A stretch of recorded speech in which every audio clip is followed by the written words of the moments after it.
Welcome back to Week 1, Day 1 of the SPL's Phase 2, and what an inaugural day it has been so far here, Gormizer. Ghost, I think, showing us the best of what this current meta has to offer. And going into this next match, Radiance versus eUnited, I'm expecting we'll see a similar caliber of play. Oh, absolutely. And honestly, I feel like what we just got to see, it was just a drop, right? In terms of the ocean of things that have changed, and I think what is available and possible right now. So something that I think is incredible that Ghosts are able to come in, flex that hard with as much as they want, and there's still more that they can go to afterward. It's going to make it even more interesting to see what happens in the second set.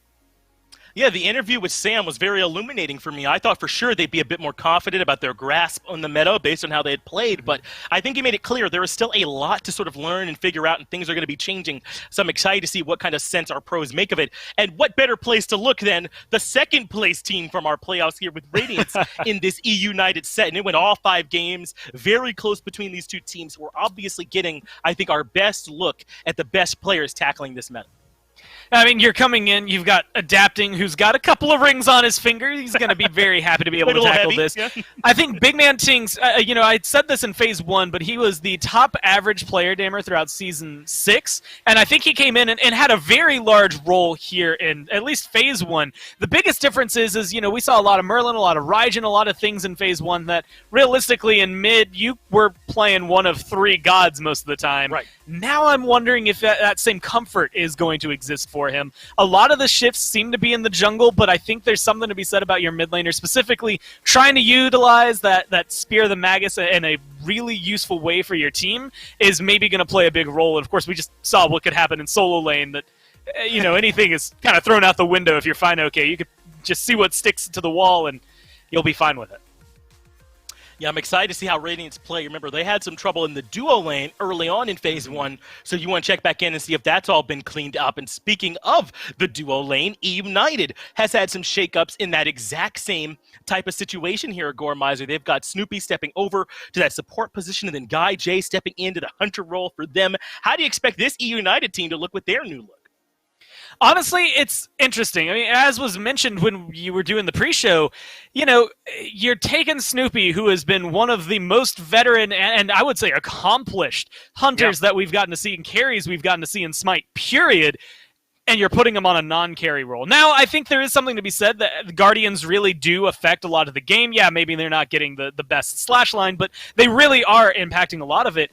And you're putting that pressure onto Guy J. And it's not, the case like Stuart had, where it's like, all right, man, you're coming in for this set. It's going to be sick. You can play a little bit in the SBL, but then, wow, he's coming back. This is, a permanent pickup. So you're not only coming in to try and make a good, just shot for yourself, but you're going to have to hold on to it for a little bit. And I think it's going to be difficult because you're up against Cyclone and Aurora, right? You're not getting this passive lane that, you're going to be able to sit back, farm a little bit, and get used to it. Aurora is going to be in your face from second 0.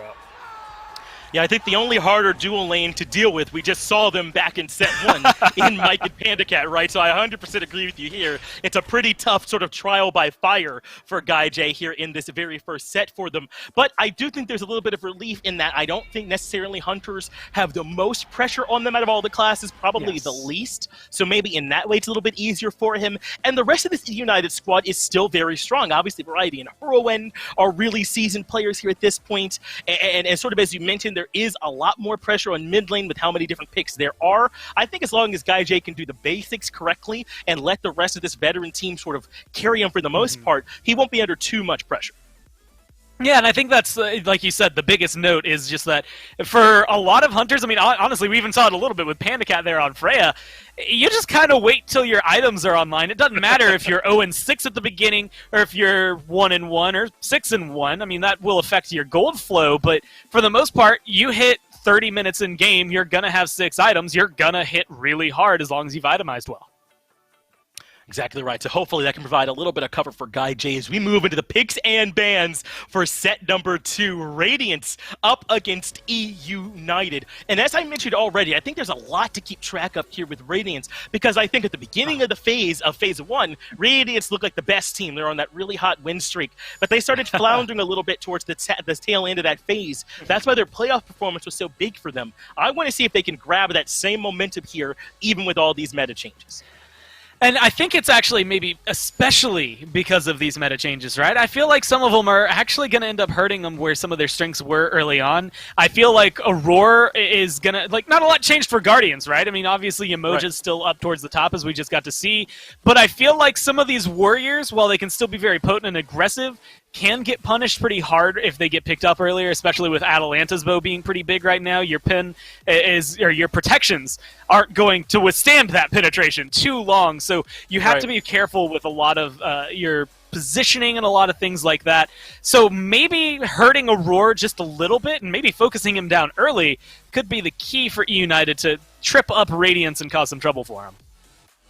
So far, I'm a bit worried. Cthulhu's still available. Ratatoskr still available. Yeah. A lot of really good picks could potentially make their way through here. Gore's Radiance have really turned an eye towards these magical ADCs, banning Sol and Olaran alongside that Persephone. They don't want to deal with it. And now eUnited have such a tough decision. What do they ban here? With Aphrodite, take it off. A lot of good stuff is still available here for Radiance to pick.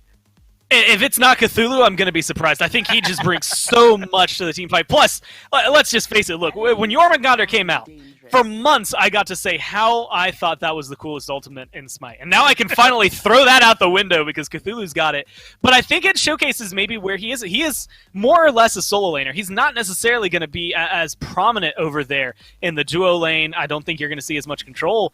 And I feel like Radiance are recognizing that, and they're opting to maybe support the duo lane over grabbing something for solo. But I don't know. That's a big team fight switch up that I think is going to pay in favor here for eUnited.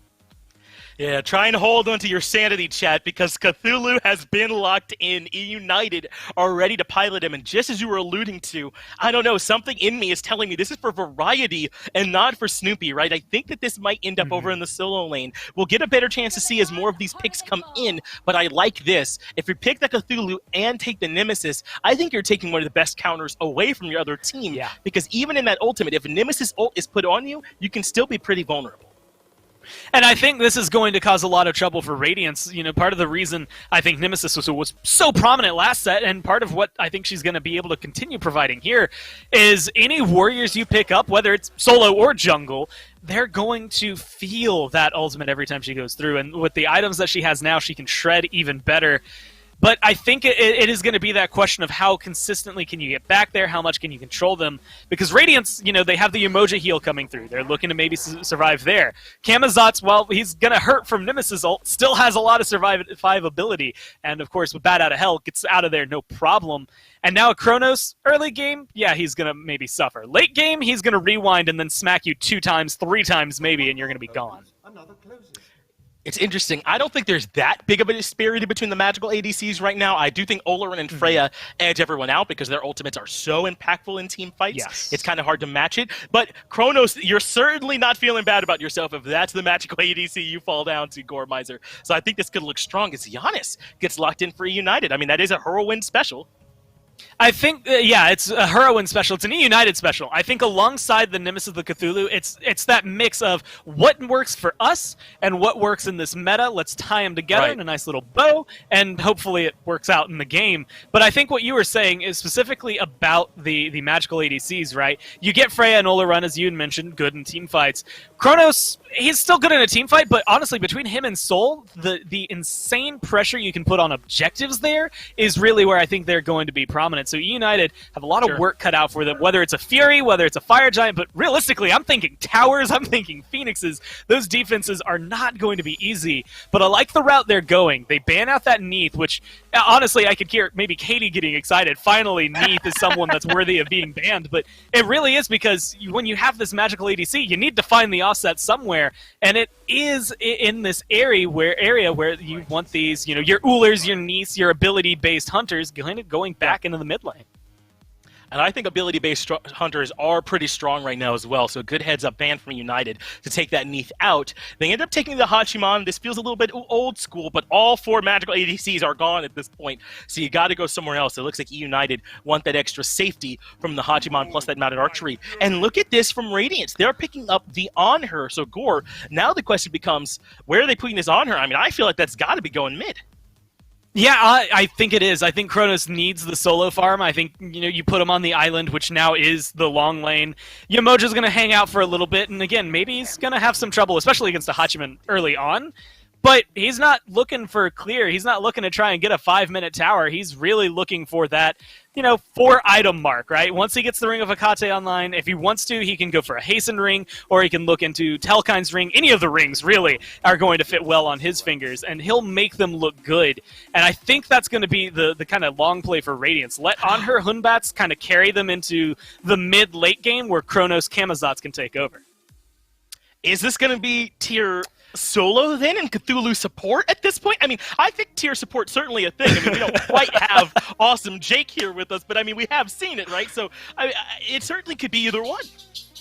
Yeah, I think it's an interesting dynamic to have. Tier, actually, maybe going over to that dual lane even better, because what are they going to do? I mean, Yamoja could potentially get them away from it, but there's only so much she can do if you expend that Omi early on. Kronos doesn't necessarily have an easy out there. You could pretty bully him, or at least as hard as you want to, if you can lock him down.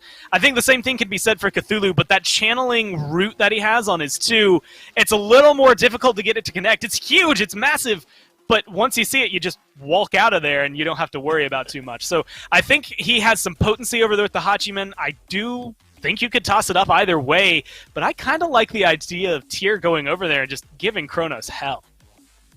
But this is what the mid-season update can do for us. We get to see the magical ADCs, the Cthulhu's, all that fun stuff happening as we move into game number 1 between Radiance and eUnited.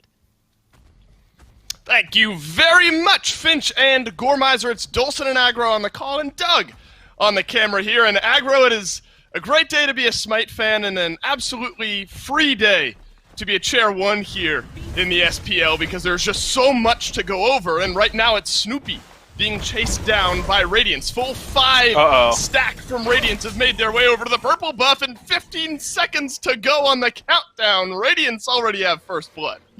Yeah, that's the worst possible option there for Snoopy. I think once Aurora gets the stun, the first stun was nicely juked by Snoopy. And look, he's in a bad spot there because Cthulhu's hitbox is massive, so it's really easy for Radiance to land those skill shots. As soon as Aurora gets off the stun bubble, I think Snoopy has to use the dash there. Instead, he tries to wait, gets a little bit greedy, tries to get out of combat, will never be able to do so because the emoji slows, and then he gets his dash caught and killed for it. And obviously not a great start to Snoopy's support career in the SPL. Well, hey, this is a perfect segue to really sink our teeth into this long lane a little bit, I think. Snoopy, obviously, with the timer still counting down, his death timer quite short, so was able to make it back in time for the purple buff nonetheless. But a new age look for this eUnited long lane here. Guy J now playing over in the hunter role, and Snoopy's debut in the support role obviously hasn't started off all that smoothly just yet. Hard to blame them, though, when you've got Aurora and Cyclone Spin bearing down on you. What do you think this eUnited long lane starts to look like, though? It's obviously going to be different from maybe some of the vibes we saw in Phase 1. Very much so. I think that Guy J and his aggressiveness, I think, is going to ramp as he gets more comfortable in the SPL. I can't imagine that he's going to really be the most aggressive ADC in the world, especially if Snoopy continues to get caught out like this. But just watching Guy J's stream, looking at his Twitter, the guy's a confident dude. And that's kind of what I think is the right mindset for ADC players, because you have a lot of pressure on you as an ADC that once the game gets late, the ball's in your court. So you've got to feel like you're going to be making every single play. And I think that Guy J has the right sort of mentality. I'm excited to see what he brings. I think that he's been a very impressive ADC at the SML level. So seeing if he can now extend that into the SPL is going to be interesting. I don't think it's going to happen right away, but I think that we'll see him get more and more comfortable as the weeks go on. Same can be said for Snoopy in support. I think that it's going to take him some time to ramp, but I'd expect Snoopy to be picking a lot more of the mechanically demanding supports, because you go from ADC, which is the most demanding mechanical role in the game, to support, which is usually thought of as the least. I think that's where Snoopy can try and separate himself from the pack. Now, Aggro, I have to harsh on the community a little bit here. And all of the in-game voting, eUnited were heavily in favor, heavily voted on by viewers and everyone over in the esports and live stream tab. But I suppose the poll went up after First Blood for Radiance was in 15 seconds left on the countdown. So Everyone has jumped off the eUnited ship and joined over for Radiance. 80-something% there on the in-client poll. But I think as tough as a start as Snoopy has had, Cthulhu, I think, needs to be talked about. They were able to brush on him a little bit in picks and bans. Wondered maybe if it would be solo lane over here in the long lane, but it is support Cthulhu, and normally you'd think that he would have good control over the lane, the big circle for some good damage, even a root here and there. But Snoopy just hasn't been able to get comfortable enough to really buy Guy J or the lane any breathing room just yet. Cthulhu is going to be interesting to watch, man. I think that it's really possible that he is even better than the community says at a competitive level because of how strong damage mitigation is. Damage mitigation is one of the best stats in all of Smite because there's no counterplay to it. You're just taking less damage and they can't build anything to stop it. And that's what makes Cthulhu really strong, is that his passive gives him damage mitigation, and then when he ults, he gets even more damage mitigation. And so how often can you stack up that passive? It's a lot harder in the duo lane than it is in solo lane, where you might be able to take some more extended engagements, proc your passive a little bit more often because you're using that third hit of your auto chain more consistently. It's a hard passive to proc, but even getting an extra couple percentage points on it is really critical. And I'm interested to see how a coordinated team is able to play around Cthulhu more so than in a casual. Scream is here, and Big Man Tings is no longer. Blinked and you missed it. In the middle lane on her is suddenly off the map. A great executed gank there by eUnited.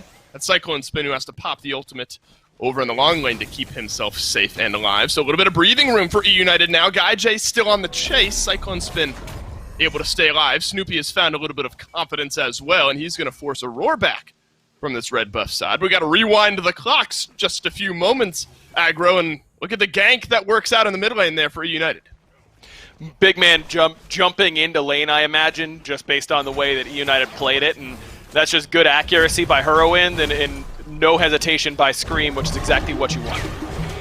Uh-oh, Adapting is over in the long lane, and that's a Fear No Evil that'll lock down Snoopy. Both of Radiance's kills 5 minutes into the game on the feet of Snoopy so far, so a rough time to be a Cthulhu here in this game. Variety looks for the blue buff invade, unable to complete it as Benji locks that one down. We haven't really been able to talk about Cyclone Spin on this Chronos just yet. We figured these magical ADCs would be prominent. We've seen a variety, I suppose, of priority in what we've seen. Soul getting banned out this game. Obviously, Freya's been picked and banned. Oleron has seen some play. Now Chronos is where Cyclone Spin elects to go. Ring of Hecate, no surprise there. Is it just kind of free real estate, any of these magical ADCs with this Ring of Hecate? I think they're all playable, for sure. I think that all of them are strong at different points in the game. I think Chronos brings the most hyper carry potential in one-on-one and two-on-one scenarios come late game, and so it doesn't surprise me that that's where Cyclone wants to go. That's a little bit more his playstyle. I think Oleron is what you go a little bit later in the draft more often than not, because it's really hard to be effective on that pick if the enemy team has a lot of CC immune ultimates that give you problems in your own ultimate. I think the Chronos early does signify that you want to go later than something like Soul. I think Soul is the most early pressure of any of those magical ADCs, but she might be the least impactful overall. She's kind of the jack of all trades, master of none among the magical ADCs in my mind. Chronos is if we think we're going 45 plus, we love to have this pick on our side. And you look at the way that Radiance played in the Phase 1 playoffs, where, don't forget, they got second place in a close finals up against Ghost. There's a team that people, I think, aren't giving enough respect right now. I think that they're coming into this week looking strong. Watch out, Adapting. Scream has rotated through the mid lane. Whirlwind from the back line will snipe down Adapting. Both of the Radiance kills on the Hunbats, and now one of two kills for eUnited falls to Adapting as well. So, all things considered, Aggro, and granted, First Blood isn't the end-all be-all in these Smite games. Things looking a bit rough early on for eUnited, but they've evened this game right back up. They've been really aggressive around mid. It's really been Whirlwind and Scream. No one else has been needed to get that involved. Snoopy there with his positioning took Adapting's options away, but the ultimate he brought didn't really do a whole lot for him. A couple members of Radiance now maybe caught out. That's the rewind from Cyclone Spin, but he's on the wrong side of the map. He's got plenty of damage. Maybe he turns around to kill onto Hurrywin, stays alive. GuyJ, one more auto. It's a 1-for-1 trade, but well played to Cyclone Spin to turn around the damage. And here comes Adapting, has that Blink ultimate available, looking for GuyJ, but can't quite find him. Great spacing from the eUnited duo lane is going to make sure Adapting comes up empty-handed. But you feel like eUnited could have played that a little bit more cleanly right there. I mean, the fact that Hurrywin dies on that rewind, I think Radiance did the right thing. They split up. Aurora and Cyclone kind of go on two opposite ways. I don't like Snoopy using that dash when he did. You kind of have to save that to disrupt the Chronos off the rewind, in my mind. And then GuyJ kind of messes up the ultimate a little bit, ditches Hurrywin into a one-on-one up against Cyclone, and Cyclone didn't have boots at the time, but he did have Akate, and that's all you need, frankly, as a magical ADC, because it's so impactful, and that kind of left Hurrywin up a creek without a paddle, so a little bit awkward. Overall, you still get the kill, but eUnited just playing that one a little bit with... They were a little bit low on respect there, I think, for Cyclone's damage. Yeah, Ring of Hecate, all you need as a magical ADC, or a mage in the solo lane, I guess. We saw Hades build the Hecate in set number 1. No mages to be found in the solo lane here in this game. Going to be Camazotz and Tyr, a somewhat traditional matchup, I suppose. But Soul Eater is now going to rear its head once again on day 1 of Phase 2 here in the SPL. And Camazotz certainly not short on sustain, but that Soul Eater out of the solo lane, with a lot of the shield changes we've seen, has become a favorite to keep some of that health rolling. Might have to return to that as Cyclone's been forced to use the ultimate. Snoopy is here as well. Good bead usage, but I'm not sure it's enough to get Cyclone Spin out of danger, and GuyJ will put him down once more. Love that play from Scream. You can use that Divine Retribution ultimate from Nemesis, steal their stats, and even when Cyclone rewinds, Scream still has the stats, so it's not as bad as it would be for many junglers who would ult and then get their ultimate countered by rewind. Love that aggressiveness, and Scream has really turned it up so far this game, and I've loved the way he's played so far. Hasn't gotten rewarded by a kill quite yet, but still impactful. It's the Nemesis difference, man. Hurrywin is rotated to the solo lane, and Variety will pick up the kill on the gank. BMT, Aurora, both here on the counter gank as well. Hurrywin is going to portal his way out. That's a River's Rebuke to lock down Variety, and Aurora will finish off the kill. A lot of the damage done there by the on her ultimate, but it's a successful counter gank nonetheless. 1-for-1 trade across the board. Still, you trade out solo laners. Benji on this Camazotz, you feel like he's in a spot where maybe he would have been getting a little bit more lane priority normally, so I think you're kind of okay with how that trade went. I guess it is slightly better for Radiance because they get their mid laner involved as well as the support, but Aurora getting the kill makes it a little bit less detrimental for eUnited. I feel like the way that eUnited has played so far has been very, very mid and jungle centric, and that's going to put a lot of pressure onto Scream come late game because he's not a character that can really kill multiple people easily. Nemesis is we're killing this guy for sure, and everyone else we're not really that sure on, and then you've got Giannis, who's the same sort of way. It's not easy to spread your damage out through a team fight. It's usually pretty single target. And I think that eUnited's going to have to really be on top of their communication on how they're going to win these team fights in their target selection, because otherwise, Radiance has a very good snowball comp. I mean, Benji is going to have a ton of sustain, and there's not going to be a lot of anti-heal that can take him down easily. Giannis can't really provide it. Looks like Scream might be building brawlers, but again, that's kind of single target. I think that Benji might be able to just run amok in these team fights, and if it's not Benji, then it's Cyclone, or it's Big Man, or it's Adapting. All of these guys are playing characters that really have carry potential. Look at the pressure from eUnited here. It's that pressure that has forced Radiance back, and it's a Pyromancer now opened up for eUnited. Nobody from Radiance there to try to counter it out. Instead, it's a secured red buff in the eye of Radiance back here on their own side of the map. Now, with so many jungle changes, you know, seeing Golden Blade first overall here for Scream, certainly not surprising. Serrated Edge, though, one of our early looks at this item here in the current jungle meta. I think it'll be interesting to look at. Obviously, you have to fire the ability, and if all of your non-ultimates are on cooldown, you gain those bonus stats. But that means that Scream has double dashed into one of these fights, right? I mean, if that ability is off of cooldown, interesting item, I suppose, on this Nemesis for Scream in the jungle. Agreed. I think that The passive seems a bit narrow on Nemesis, because I agree that you don't often want to be double dashing aggressively. But here's the way I look at it. With Golden Blade there, you kind of don't want to buy boots, because so much of what makes boots strong is that it's really stat efficient for its gold, even if the stats aren't really widespread. You know, it's just power and movement speed. And when you don't need the movement speed, well, in the case of Ninja Tabai as well, you get the attack speed, a little bit of mana, blah, blah, blah. It's really just power and movement speed. In the case of Golden Blade, when you already have 10%, you don't really want to get that extra movement speed from boots, because the diminishing returns on movement speed makes it not super valuable. So in my mind, even though Serrated Edge, the passive probably isn't that great on Nem here, I'm kind of thinking, would I rather have this stat distribution than Boots stat distribution? And I absolutely would. You get more, you get physical penetration, you get power, you get that attack speed, and you still get the movement speed that you would have been getting anyways without a whole lot of drop-off. So in the moments where I do have the passive up, it's going to be way better than Boots could ever be. So for that reason alone, I think that the Serrated Edge makes sense here, even if the passive doesn't seem to be that great on them. Watch out, Snoopy is rotated over to the mid lane. BMT has to jump away. A Fear No Evil on the back line will keep Scream right where he is, so well played by adapting there. Snoopy has gone big and is somewhat low. Adapting, hanging close by. Aurora here as well. Variety has now blinked forward, looking for a pick, maybe over onto adapting. Not to be. Small skirmish there in the jungle. Defensive usage of the Radiance jungler ultimate there. The Fear No Evil from adapting. Both teams coming out fully even.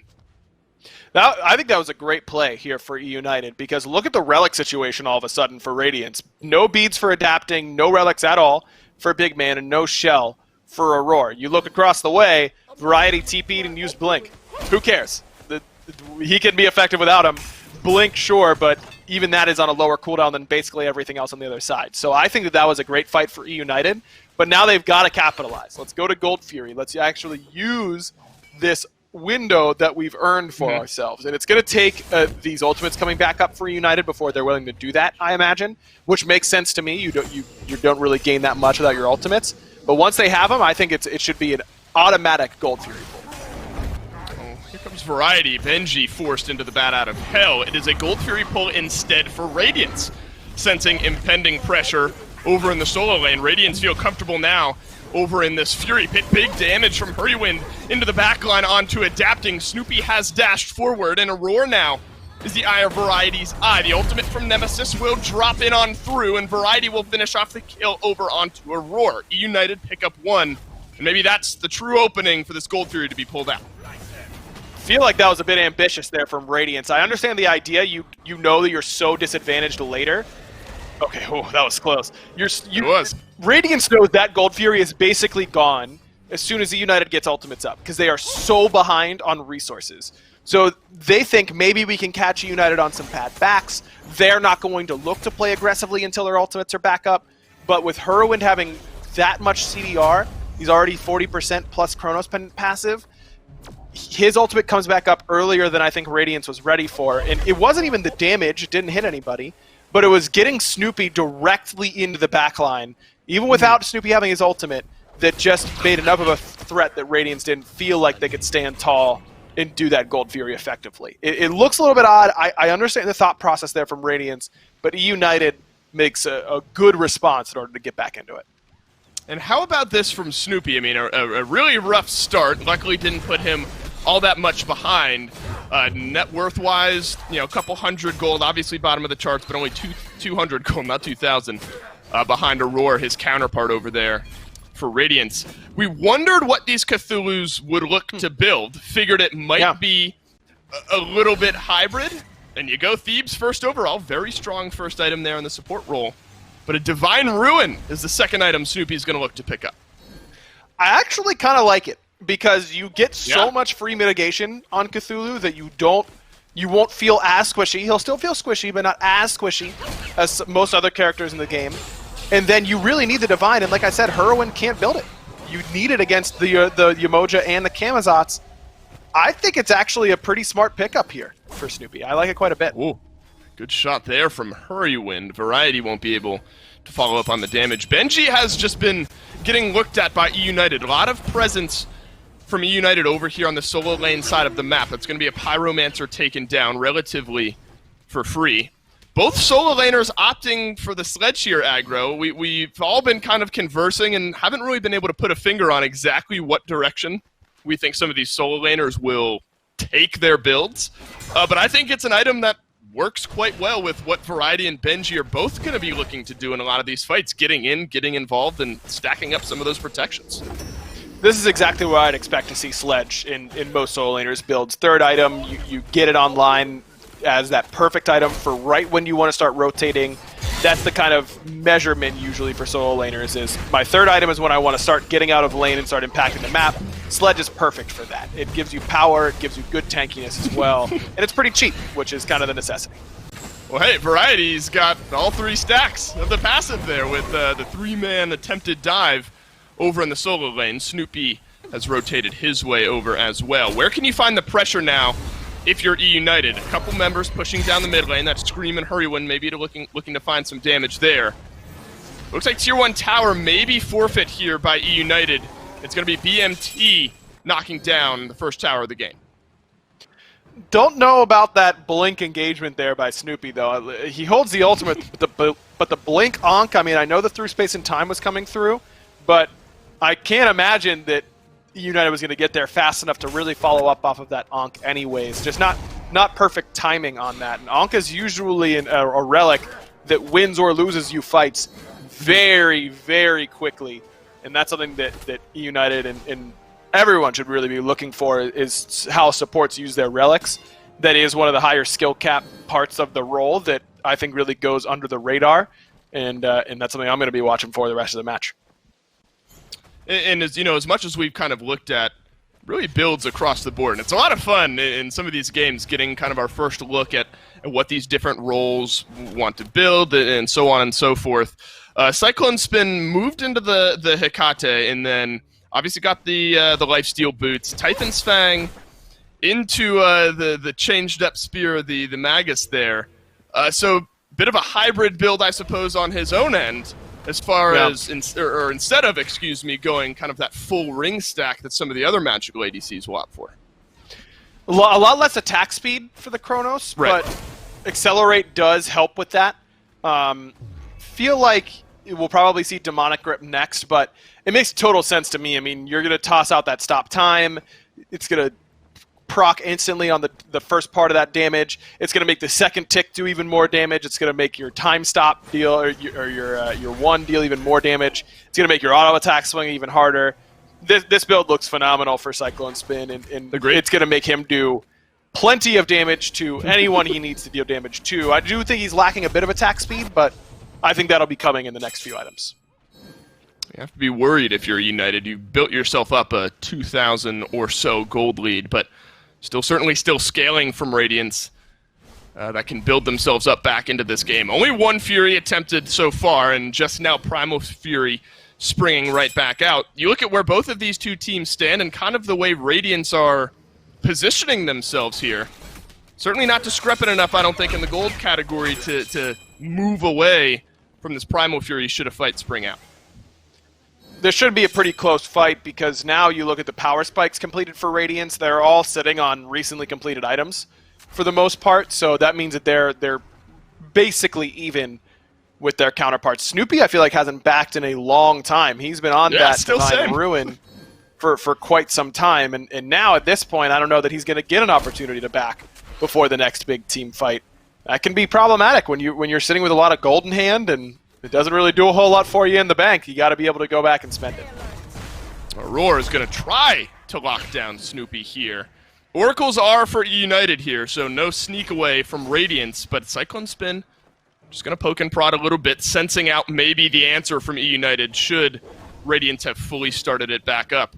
The big difference maker here, aggro, might just be that Benji is over in that solo lane, doesn't have the Tier 1 teleport completed, but instead of moving over, fully pushing out that wave, he's instead going to rotate his way back on in. Both teams thinking long and hard about how they want this initiation to come for them.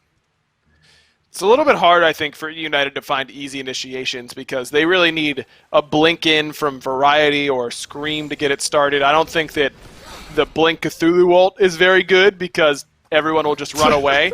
It's especially easy to run away with the Emoja, where she can just put down a couple Riptides, and you can get out of range of that Cthulhu ultimate pretty quickly with help from Emoja. Well, here we go. Maybe. Aurora and Benji both poking at the Primal Fury. eUnited quick on the response there. Variety is going to keep his bubble alive. Aurora looking to pop that one. eUnited have pulled back the Fury here. Benji, Aurora, both in range. It's a Fire Giant started up by Cyclone Spin, and Cyclone Spin alone. Yeah, it's the Primal Fury taken down here, but look at the sustain from Cyclone. It's going to be the solo FG for the Kronos ADC. You got to be kidding me. It's free for Radiance. They've only given up a Primal Fury. Yeah, that's easy for him. I mean, he's still got hundreds of HP to work with. That build makes it work. I mean, Typhon's lifesteal boots and Hikate, that's so much lifesteal. I imagine Cyclone was using the 4th quadrant of Accelerate to up the basic attack damage, but if he needs more HP, you can go into the 1st quadrant and get some HP back pretty quickly. It's a great play by Radiance, and I think that is exactly what you want to see from teams right after a big patch. It's 2 weeks from now, that's not going to catch anyone off guard. eUnited's going to be constantly nervous. Unless we see Kronos, we can't pull Primal because he could be soloing FG if we don't have wards on it. That is going to be in people's minds, but until you have it happen to you, it's hard to constantly think about it in that way. And they probably think that Cyclone reset, they don't have him on a ward, maybe he's just back by purple and doesn't feel like he has a way into this fight. We can just pull Primal Fury and secure it. Radiance play that perfectly. They show up in force, they don't completely give it up to set off the alarm bells for eUnited, but they let Cyclone go and do what clearly he has tested is, hey, I've got a lot of lifesteal, can I just solo this? And he can, it turns out. Well, the mid lane tower is absolutely melted by Radiance. And look at the dive. Adapting is going to put down the Fear No Evil. Scream is here trying to turn something around. That's the Frenzy, popped. But it's 5 members strong for Radiance, all with the FG buff. The tier 2 tower in the mid lane is the next to crumble. Variety just hanging off to the right. But aggro looks like Radiance are just going to be able to walk this one in. They're in a really good spot. They've got so much tower damage as well between the Kronos and the On-Her. Look at that Phoenix go, man. 330 in auto for the Kronos, and we are only 24 minutes in. He gets stronger with every minute that goes by. Literally. It's the passive. It's not getting any easier for these Phoenixes to stay up. That's without enhanced FG too. Goodness, man. Magical ADCs. Didn't you miss them? I sure did. I don't know how you feel. I mean, I know you're a big, mage out of the mid lane guy, but aggro looks like you might have to be picking up someone who can sling some autos a little bit more consistently and put that one in your god pool. It's the mid lane Phoenix missing, and left lane Phoenix is suddenly going to be looked at here by Radiance. Benji still in the mid lane, ushering those minions into the eUnited base. 2 ultimates still on cooldown for eUnited, 3 for Radiance, so not a completely reinforced fight here from either team. It's Snoopy moves his way forward. Cyclone Spin taking too much damage. That's the power of what this Cthulhu can bring, and Snoopy will finish him off. It's a 2 for none so far for eUnited. Exactly the base defense that you need. And Benji will be able to maybe escape with his life, but what a turnaround from eUnited on the edge of defeat. I mean, that's exactly what Cthulhu is supposed to be able to do. That was my first thought whenever I saw the ultimate is, how on earth do you siege against that? It's just the whole lane is taken up by Snoopy, and a good play by Heroind as well. He hits Cyclone down to a very, very low HP. That's exactly what you need your Giannis to do. It's why Giannis is so inconsistent at a top level. It's pretty binary. If you go for the all-in on the enemy backliner and hit it, you're going to win the fight. If you don't, you'll likely lose the fight. And there, eUnited hit their shots, and they won the fight because of it. Yeah, they won the fight, but my brain just, and for good reason, keeps going back to the solo FG from Cyclone Spin and how that really busted the game kind of wide open. It really felt like eUnited were in control. There was still a 2K gold lead, at least on the board, maybe not as far as complete utility goes for eUnited. So that long peak downward you see there before Radiance were able to crack open that base. Can't be understated how important that was here for Radiance. And really, where all of these gods stand, I don't know if eUnited are going to feel all that comfortable moving out to try to contest the next FG that'll be back in 45 or so seconds. I mean, Radiance's composition isn't this insane team fight comp like they were drafting a whole lot at playoffs. It's good, but it's really heavily relying on Yamoja and Kronos to carry the vast majority of the team fights. I mean, Hunbats is a good team fighter, sure, but it's not like he is head and shoulders above everybody else. I mean, adapting has really been the last hit king so far in this game. I believe last time we checked, he was lowest in the game in player damage. So it's not like he's been really causing a whole lot of problems. eUnited, on the other hand, I mean, their composition is the exact same no matter what time it is. Can Whirlwind snipe one of the backliners? If so, we're probably going to win. If not, it's going to be a lot harder. And we go back to that lack of AoE for them again. Well, the confidence does show here for eUnited. They're going to take down the Primal Fury once more. Fire Giant is spawned, but Cyclone Spin not on the side to solo it here just yet. So a small token taken by eUnited. It might build up some confidence for them moving forward here. Aggro, and maybe a small moment to get quick thoughts. It's both the Fail Not and the A-Bow built out for BMT here out of the mid lane. We wondered where, and GaiJ for that matter, we wondered where those items would slot in. I'm not as surprised at all to see the Atalantas. If you're going crit like GaiJ is, I think that the Fail Not Wind Demon is definitely the way to go alongside the Rage. That build makes a ton of sense to me. Little surprised to see Fail Not on Big Man, but it's also just a pretty solid stat item. I like it. We'll have to see if it's able to do enough damage to Snoopy, who has gone large here in the FG pit.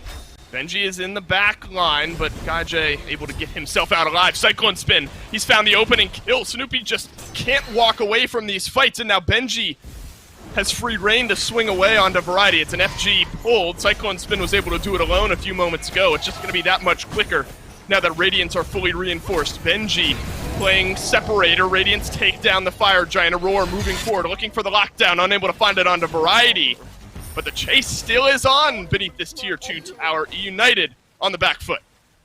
Cyclone awfully quick, gonna try and see if he can catch someone on the rotation. GaiJ actually goes in, looking for Cyclone. Whoa. Everything onto the Kronos, and he's still up for now. If they're not able to finish him off, Whirlwind even snipes him out, and look at Cyclone right back to half HP. eUnited have found exactly what they were looking for, but they're unable to capitalize on it. 5 seconds left on the respawn here for Snoopy. Middle lane Phoenix respawned, but not for long. Radiance pushing into the eUnited base, but instead they'll turn their eyes towards this right lane. Big minion wave pushing into the short lane. I don't think this is going to be an opportunity to get the right side Phoenix. No ultimates up and available. And that was just an awkward timing for eUnited to fight around that Fire Giant, because they had just, after doing the Primal Fury, they used Through Space and Time, which was now on a 30%, only 30% CDR for Whirlwind. He'd sold the Mage's Blessing to get E-Staff 2, so he didn't have full CDR anymore, so it took a little bit longer for that to come up. And Snoopy had again used Curse Ankh in a not very impactful position. So Radiance are super favored on that fight. Snoopy ults, and they just kind of group up on him. And again, they can't really get punished by AoE based on eUnited's composition, especially with Through Space and Time on cooldown. Scream found his way into the backline pretty effectively. Tings was under some siege, but without Whirlwind's ultimate to supplement, it's going to be pretty difficult for that dive to work effectively. And Radiance really do a good job of just not being scared of hitting the Cthulhu. Snoopy not super tanky, especially against magical damage, who's really going to be the one who gives him the most trouble. And so he falls pretty quickly to Cyclone Spin. And Cyclone Spin, you bring up not all that afraid of AoE, and Hide of the Nemean Lion would sort of confirm that. You build up those blocks stack, and if GaiJ or Scream is trying to swing away at you, you've extended your life just a little bit longer. And a team fight like we saw in the last few moments is exactly what he needs. He was able to heal himself right back up. It used to be that mid laners and ADCs would sell their boots for Mantle if they felt like they need defense. Against a lot of compositions, Nemean just removes characters. I mean, Scream can never kill you when his first 2 autos get block stacked. And how about when his next 2 after that get block stacked because of the shell that Aurora has? This item just removes Dodgy, I think, from really high competitive experience. I think she gets basically eliminated by this item. I think it really hurts Nemesis as well. This takes Cyclone out of the conversation for getting one-shot by a Nem Blink ult auto. And that's a huge part of what makes Nem viable at this point in the game. So it's not a good start for eUnited now. I've said it a bunch, but It's really dependent on what Heroine's ult does in this next team fight.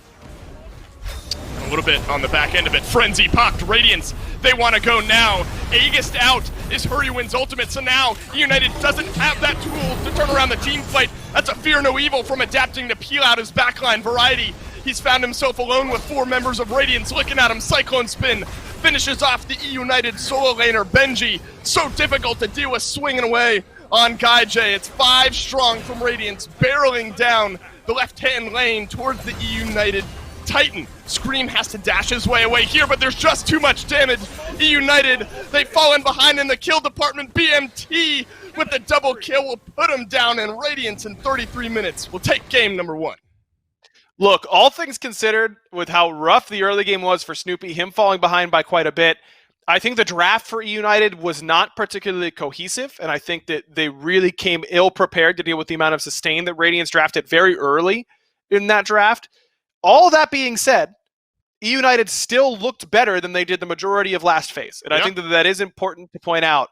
That game was really in their favor up until Cyclone made that crazy play, soloing the Fire Giant. Radiance taking you to late game is going to favor Radiance. They beat every team in the playoffs except for one by doing that exact same strategy. I think eUnited just has to change their drafts, and they'll have a better shot in game 2. And Radiance nearly took the playoffs as well over a team as strong as Ghost. Radiance certainly here to play eUnited, though, not far off. It took until that final team fight there for eUnited to fall behind in the kill department, so this one's close. This one goes 33 minutes, but it's Radiance out on top. I'm hoping the desk can make sense of what the heck just happened. We'll try to, Dave. Thank you very much. It looks like Cyclone Spin has mastered the magical ADCs, but you can master all the elements with this cool new Avatar Battle Pass that we have going on. I imagine there's basically no one who doesn't know about this yet, but let me make sure I inform you. We got Aang, Katara, and Zuko all a part of the game now. You get Zuko right away when you unlock the Battle Pass. That's your skin for Susanoo, and then you can progress through to get skins for Korra and Aang as well. That'll be for Scotty and for Merlin, respectively. So make sure you hop into the Battle Pass, have some fun, and bring Avatar to SMITE. And now, Gore, we have the difficult task of somehow making sense of this game, because I think that if you want to say eUnited played better for the whole game, I think you might actually be right. It just turns out that that Kronos can solo Fire Giant 20-something minutes into the game, and it's pretty hard to beat that. Yeah, it was an interesting math equation. Ring of Hecate plus Typhon's Fang plus Lifesteal Boots equals free Fire Giant. Now, I didn't know, it's kind of like the up, up, down, down, left, right, left, right. It's the Konami code, but for Kronos, I guess, when it comes down to it. It is the only thing, and maybe, honestly, in my eyes, the only god who could utilize a kit and these items well enough to do that on his own. But working along with his passive, and specifically his 2, stopping the clock in the right area, whether it's for lifesteal, whether it's for refunding, keeping some of your mana to get more abilities off, or straight up just the auto attack damage. I think Kronos fit into this incredibly well. And that was like the start of it, right? It was a very slow start because Kronos isn't this early game god. He doesn't necessarily do anything, at least not spectacularly in the first 10-15 minutes. But as you get him going, all of a sudden he has a little bit of teamfight play, apparently a lot of PvE that he can bring into the game.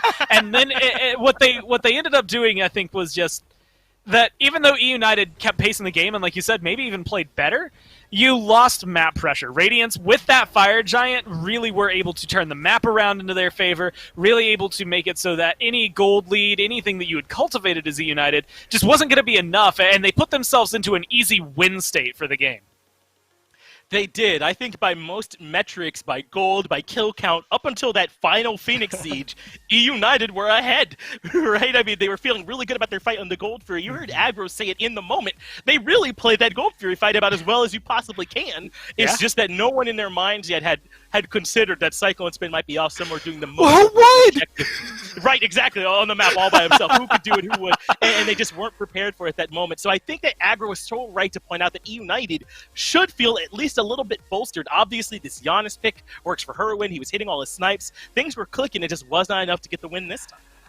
Man, and if you thought they were going to be a lot of ward spot by eUnited this game, I expect Fire Giant from 15 minutes onward to have a ward coverage, or at least around it, for everything in Game 2. I think there's going to be something there constantly. The only real issue I think that stood out to me specifically on eUnited, and honestly, it's not an issue, it's really just a mechanical thing. If you are solid at being able to auto-cancel with Nemesis, that serrated edge is going to be positive. Otherwise, you have to use your shield to get a little aggressive, which is maybe just a curious play there from Scream. It still ended up looking pretty good for him, but 00 and 6 not really picking up the kills himself. You could definitely feel that he wasn't able to stay in the fights the same way we saw out of Sam in the first set. Yeah, very, very impressive from him. And I think you're right to sort of point out some of the interactions there with Nemesis and Serrated Edge and how it might not be as much of a catch-all item as I think as some of our people think, but Scream able to get some good use out of it there. I wonder, though, if some of this is picks and ban score, Miser, because a lot of the magical ADCs were banned. Soul, Olorun, and Freya all taken away, but Chronos still made his way through. I think you might have to ban all of them, or, as Miffle was telling me in the break, maybe ban less of them so at least you can get one too. You're playing two different games here, right? You're playing Smite once you actually get into the game and trying to figure out what's going on. But picks and bans has become a different beast to tackle because of that, right? I mean, let's say you do ban all 4 magical ADCs. Well, now Persephone, Aphrodite, you've got Cthulhu, Ratatoskr. All of these people you would normally ban out are all of a sudden still available. And while we haven't necessarily gotten to see Ratatoskr come towards the top, we've not necessarily seen maybe the cleanest game of Cthulhu just there. I think it's still something that warrants the fact that, you have to wonder where your bans are going. And none of that's even looking at the Yamoja or any of those other top bans that we've had in the first half of this year. I'm excited to see how these picks and bans look different for game number 2 here, Gore. Persephone banned away by Radiance, Freya banned away by eUnited. I also wonder, are we going to see that Cthulhu hand over to Snoopy if it makes it through again? Because I think despite some of those early struggles, he did look better throughout the game. I just don't know if he necessarily saw a lot of specifically support value out of Cthulhu as opposed to solo. Yeah. But it's kind of hard to tell off just one game. Yeah, I think that's the interesting thing. One of the things we were talking about is just how difficult it is to utilize his passive, just in general, let alone if you're playing it as support instead of solo. I think in solo, you're at least boxing enough that within those 5-second windows, you could theoretically get 4 stacks to cause them to go into their insanity and maybe get that bonus power. And then, of course, there's the achievement for getting 5 people with it. And if you can do that at all, that's sick. First off, it's 125 bonus power if you're in a team fight, so you'll love to hear that. But it is one of those questions that if you're eUnited and that's where you're going to be sending Cthulhu, I don't know if Radiance need to be as worried about it. It still was definitely a threat for them, and you could see the control he had, especially early on. But I feel like if it pivots, especially if Radiance want to, now that Yamoja's banned out, to grab it up early and send it over there into the solo lane, it could still prove very potent.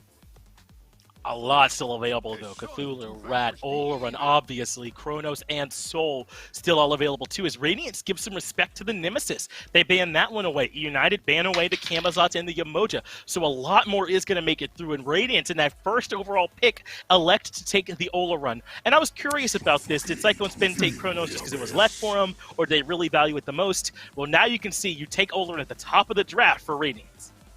And honestly, I think it comes down to the fact that he can crit, right? If you're a magical ADC and you can crit, you're literally getting the best of both worlds. There's nothing wrong with picking him up. The only downside is maybe that he's easier to collapse on, but then, Sanctified Fields really makes it easy for him to turn a fight around. So you have to be very careful, especially if you're this Thor, going in onto Olorun. Maybe try to look down on him early and shut him down so you can just push that off as far as possible. He doesn't get his farm for a little while, and you can at least hope that he's not getting that Ring of Hecate. But this, I think, is what Radiance wanted to do last game, weren't able to do. They pulled in the on her. But Neith, you get the global presence. She's got these abilities that are absolutely going to wreck your health bar. And now they've sped up her backflip just enough that it's a really reliable escape. I mean, you still end up in a very predictable spot, but you aren't going to get caught out nearly as much as you were before. I think this is a really solid combo for your mid-duo start.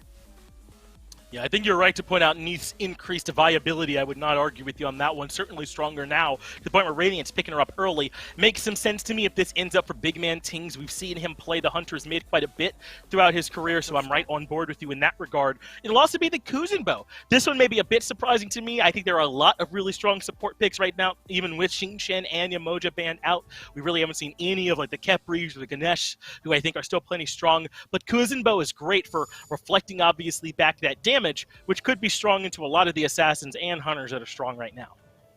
Yeah, it's going to be interesting to see how they go through. It's something that we saw specifically, and my mind goes to Trix Tank down there in the Challenger circuit. They love to play it a lot. I believe Space Station was picking it up a little bit there, but it maybe didn't take as well in the Pro League as we had gotten to see. And of course, during our little playoffs, they looked solid, and Kuzenbo has a place.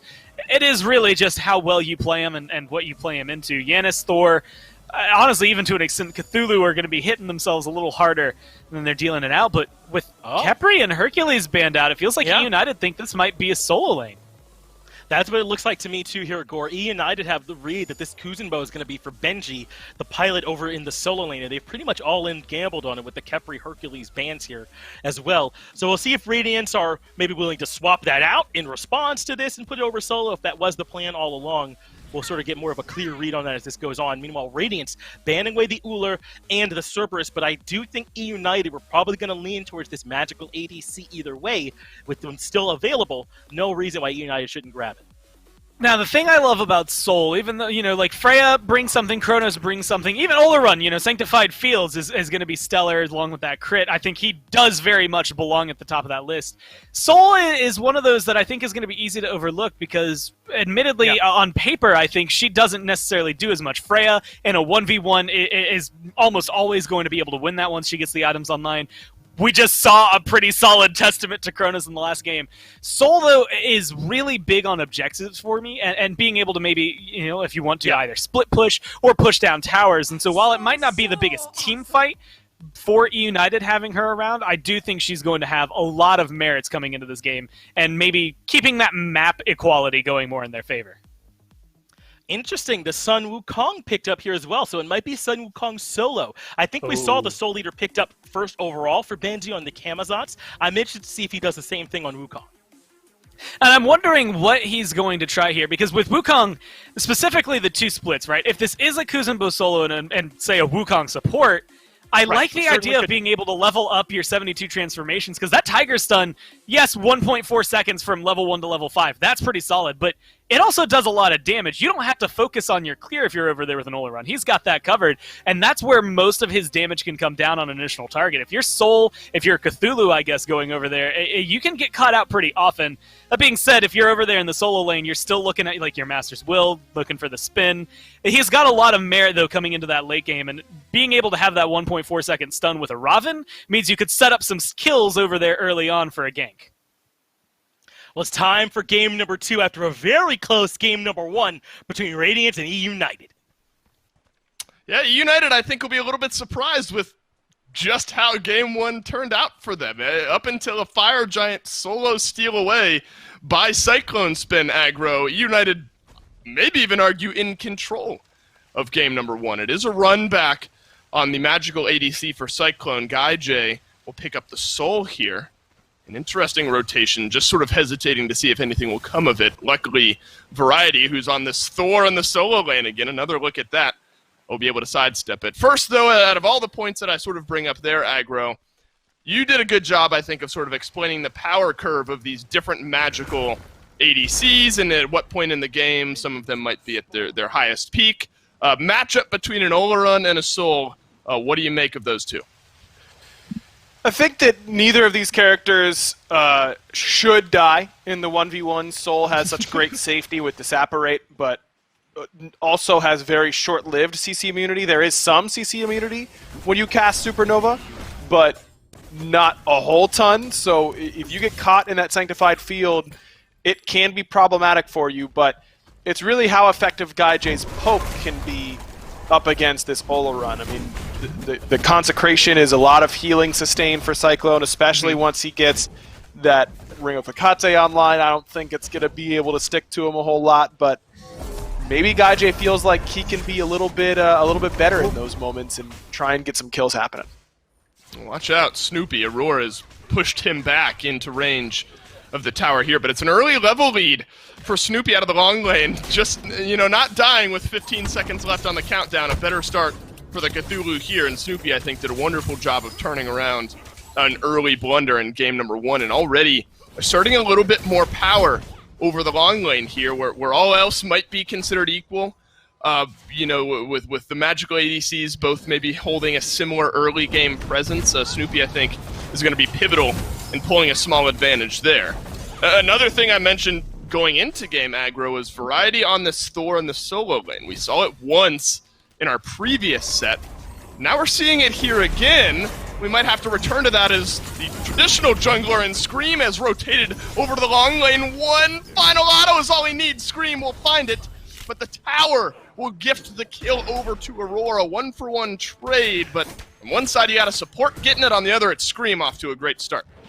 And eUnited gets first blood, and Scream just looks so much better already today. It's small sample size, but I think a lot of eUnited's struggles really came from inconsistency across all their roles. Scream might have been the most inconsistent out of all of them. And in having him be the aggressor in game number 1, I thought he was fantastic on the Nemesis. Radiance seemed to agree because they banned it away from him.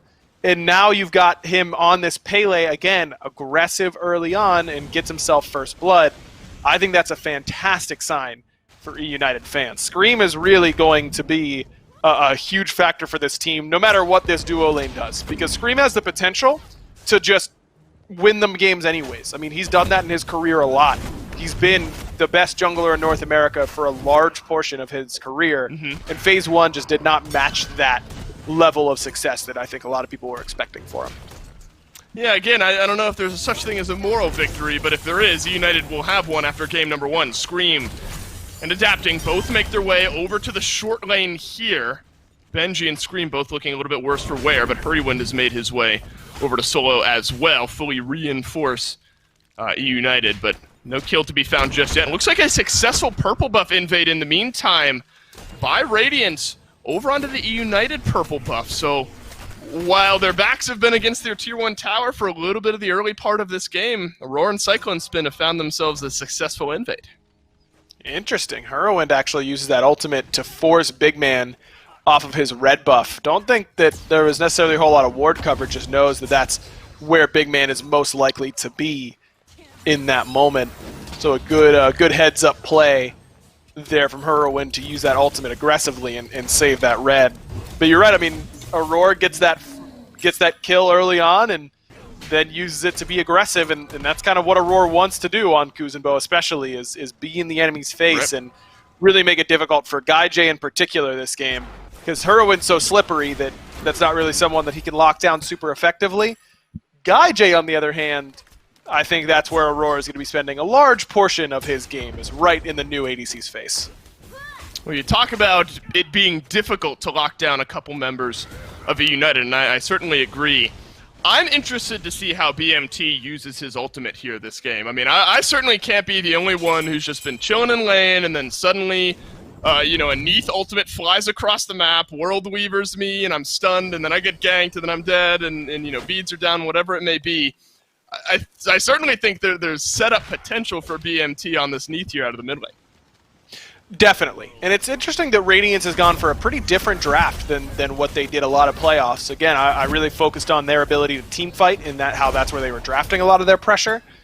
This game, I mean, you've got Ravin, you've got Wukong, you've got Neath. That's a pretty aggressive 3-part of your composition. It's really only Olorun that team fights super well. I mean, Benji's a pretty good team fighter, but really in the sense that he's just really good at staying alive in the midst of those, not necessarily being the most impactful player on the map. That's kind of where he brings his strength, is just to harassing backliners. Yep. So I think that Radiance might look to be a little bit more aggressive early than they have been previously. Well, it's eUnited aggressive now. Snoopy's finished off the kill. Variety low underneath the tier 1 tower. Both ultimates from the solo laners exchanged. Variety just trying to wait out and see where Benji is, and he's landed right on top of the Wukong, who has too much damage, and he turns it around. Suddenly, Radiance have pulled back 2 kills, 5:45 into the game. Yeah, I don't know about that decision-making there from Variety. That was ambitious, is the phrase I like to use. I don't know that he has the damage to full-on kill Benji right there, even if he lands on him. I think it would have been kind of close. Benji, on the other hand, knows that he has a big advantage on that, and just has the longer duration. He's healing the whole time as well. Comes down off the Somersault Cloud with perfect timing and kills Variety with relative ease. I think Variety should have probably just given it up and gone back to base a little bit sooner, but as it stands now, that's a pretty handy lead for Benji over here in the solo lane in a matchup that was already seeming to give Variety a little bit of trouble. Benji certainly can make a difference in some of these fights, so a good start there out of the solo lane. Adapting, I think, has been very good and proactive, sensing that there's been a lot of solo lane pressure against Variety, a couple blue buff invades that have gone Radiance's way. So, you know, despite the game being as even as it is, a couple hundred gold here, is Radiance maybe feeling a little bit stronger. But I continue to love what I'm seeing out of Snoopy here on this Cthulhu. Set up a kill there in the mid lanes, confirmed a kill for himself as well, and won't be shying away. Well, will, now that Aurora's done a good bit of damage. But looking for purple buff invades of his own. I think, you know, he's moved over to a different role and a new strong god quite well. Definitely. I think that that's exactly what you want to see out of Cthulhu, is what we saw from Snoopy there in the mid lane. Just dive the tower. You don't have to worry about getting CC'd. You're CC immune the whole time. You don't have to worry about the tower damage as much. You've got so much mitigation that that's not really a threat to you either. He's playing aggressively, which is what you want out of this pick. Snoopy is going to try to lock down Aurora here, and goes Colossal. Hurrywind will finish off the damage, both the snipe and the last tick there. BMT, long range snipe down onto Variety. There you go. Up jumps the Thor, but unfortunately Adapting and Benji both there to finish off the kill. Proactivity on both sides. I don't know if you could say one team more so than the other, but the big difference maker here, the World Weaver from BMT out of the mid lane.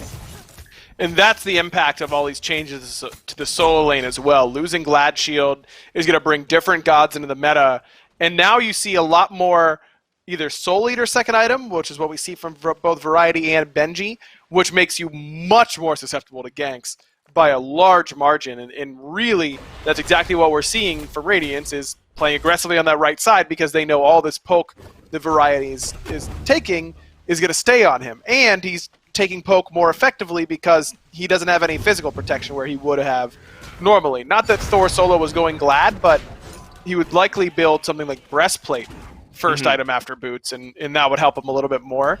Now that he's behind by this much, and you've got the global ultimate from Big Man, and Benji's going to be doing 1,000,000 damage, because even though you're not as tanky as you used to be, this Soul Eater rush makes you do a lot of damage in that solo lane. I think it's pretty hard for Variety to stay afloat now at this point. I think that Big Man is just going to be ulting him off cooldown. Yeah, not what you want to see out of this Thor in the solo lane. Scream has opted for the Soul Eater as well here, Aggro, which is a little bit different from what we've seen junglers opt for off the rip. Do you sense some good synergy there for Scream out of the jungle with as good of a start as he's had? I mean, I like the idea of the Soul Eater on Pele for sure. I mean, you're doubling down with that healing that you get from your passive when you dip low. This was kind of the meta build on her when she first came out, but that passive has seen a lot of nerfs since then and becomes a lot more ineffective. Well, Benji is going to need a little bit of that extra healing maybe to stay alive here. Snoopy has separated the fight. Variety will drop down. No stun, though, from him, and it's eUnited that are looking to push on the gas just a little bit extra. Aurora has to run away here, and it looks like both teams are able to escape alive pending a re-engage. World Weaver from BMT used just a moment ago and didn't connect for really all that much setup here for the rest of his team. It is an invade, though, for Adapting that has pulled 2 levels ahead of Scream there on the opposite side. A couple of kills for Adapting will certainly help in that regard. Scream has stuck around. Gaijay, though, receives the Sanctified Field. Adapting rotating through from the mid lane, but solo lane action continues as well. Benji has fallen to Variety, and Gaijay has fallen to Adapting on the other side of the map. Both of these teams both making plays on completely different sides of the engagements. And both teams going to probably get a little bit extra on their way out if they can. Looks like red buff was already invaded by Radiance. Blue buff gets invaded by eUnited, and Hurwin takes a large chunk of damage for his troubles on the way out. But you feel like Adapting getting another kill is more worth it than Scream getting a small assist on the right-hand side of the map. That first death for Scream, where he gets first blood and then dies a tower, no problem at all. I think that's a perfectly acceptable death. Then it was the time after he went in and tried to seal away the back camps. His second death was really problematic because it made it very easy for Adapting to extend this lead. And like I said, I thought that the main advantage of how well eUnited played in Game 1 was how much better Scream was playing. Scream behind in a matchup that can be pretty difficult because Pele's knockup is so telegraphed. It's really easy for overhead kick to get over that. Robin, if he can blink onto you, it's really easy to force your volcanic lightning in this matchup. Feel like Scream's going to have to try and find a window where he can be aggressive once again if eUnited want to come back into this one.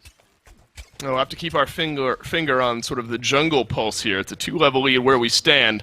11:45 into the game. 3 kills as well. The short lane, rather, dominance from Benji continues. He might just tank up all of this tower damage. There's the ult on cooldown, but World Weaver won't end up connecting. Up to the sky it goes. Variety will drop down, get stunned, and nearly finished off by BMT. That is 23 HP.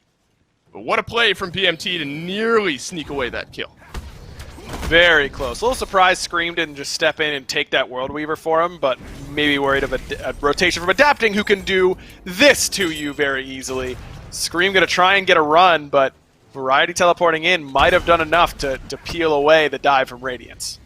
Well, Benji felt just fine to walk it Variety under the Tier 1 tower. I can't imagine Scream at lower HP fares much better, and he sure doesn't. Now died a few times in a row despite a fantastic start from this Pele. Adapting is going to pull more than 2 levels ahead here. Could get worse now that Variety is being looked at by Adapting and Benji as well. No teleport for this solo lane Thor. The right-hand side of the map aggro might just need to be forfeit. Yeah, I mean, Variety has just made a bunch of really weird mistakes this game. I mean, the dunk down where that obviously isn't going to work. Right there, you know Benji and Adapting are on the right side of the map. You can't hammer to clear the wave. You're just going to die for it every time. And you see the buff to Wukong there, the longer stun duration on the 72 transformations comes into play a little bit. This can happen to eUnited. It happened a lot to them in Phase 1 where the right side of the map kind of just falls apart. It's Scream and Variety that sometimes just have these games. And I think that, I mean, Hurry's in a pretty good spot this game. GuyJ's been bullied a little bit more on this Soul than he was on the Hachiman. He's down 2 levels now. This looks more like the Phase 1 eUnited to me, where it's just a couple good things, but a lot of weird mistakes, a couple deaths that shouldn't happen, and they just put themselves in a position where they have to play literal perfectly to win games when they just shouldn't have to at that point. It's got to be tough for GuyJ. I mean, especially where you consider a lot of the engagements have been happening and not so many over on that solo lane side of the map. It was Adapting, rotating over for that kill that finally put GuyJ down. But it's about a 1.5 level lead here for Cyclone Spin, and that means the left side of the map is going to be maybe open for Radiance as well. And that means Gold Fury is going to get taken to half HP. Cyclone can do most of that damage on his own. We saw Typhon's Fang, Hecate, and one more item, solo FG in our previous game. Snoopy, though, is going to try to make Cyclone Spin go somewhere else, but instead he walks into his death. BMT finishes off that kill, and Cyclone Spin will get one of his own. Watch out, Variety has gone up here, trying to select a better target to land down on, and it's a Roar. This time, GuyJ has finished off the kill. Gold Fury still stands. It's a 3 versus 3 around the Fury pit. I mean, now you look at how these health bars are looking for Radiance. They've got a little bit more healing because of Cyclone Spin, and Gold Fury continues to get low, but Adapting wants the kills. GuyJ has to Aegis out a lot of that damage. Variety there as well, but unfortunately the Soul will go down. Rampaging is Adapting out of the jungle. Fury taken down by Radiance. A Sanctified Field will slow down Variety, but not enough. Good dodge by Adapting. Hurry went nearly with the fadeaway kill. So a moment to breathe as both teams trade out a somewhat equal amount of kills, but the Fury, the big difference maker. You look at how much damage these auto attackers are doing. I mean, Neath and Olaron just shredded through Snoopy last time. Bit unfortunate there that Snoopy pushes Big Man out of the way of Heroine's damage, but I don't think they would have been able to kill him even with it. And this is where United starts to feel like they're stretching for things, right? They're going for things that are low percentage because they're behind the 8 ball once again. I mean, a 7,000 experience difference at 15 minutes is massive. I mean, it's 2 levels in jungle, 2 levels in solo, 2 levels in ADC. That's just so much you have to fight through. Then now you have to try and hold on, keeping around this deficit until you get to the late game where the levels won't matter as much. And Radiance are not going to allow eUnited to do that. Snoopy has to leave, so does Hurrywind. Scream has rejoined the fray. Great damage from the eUnited jungler. And he's actually healed up a decent amount here. Stays in the fight, stays alive. It looked like Radiance were on the winning end of that fight, and still might be if they're able to fully re-engage. But Snoopy, way too large. The tier 1 tower ends up falling down. It's a 5 versus 4. eUnited on the back foot. Benji, nobody's re-engaging with you, and he's able to make it into the ultimate. Nonetheless, a tier 1 tower goes down. BMT falls. Wait, Benji lands back down, maybe sensing that the rest of his team was there. Not to be uncharacteristic suddenly from Radiance, as they've traded out 3 for the tier 1 in the mid lane. Yeah, now it's Radiance's turn to make it look like it's week 1 again. I mean, it is. It's week 1 for phase number 2. 4.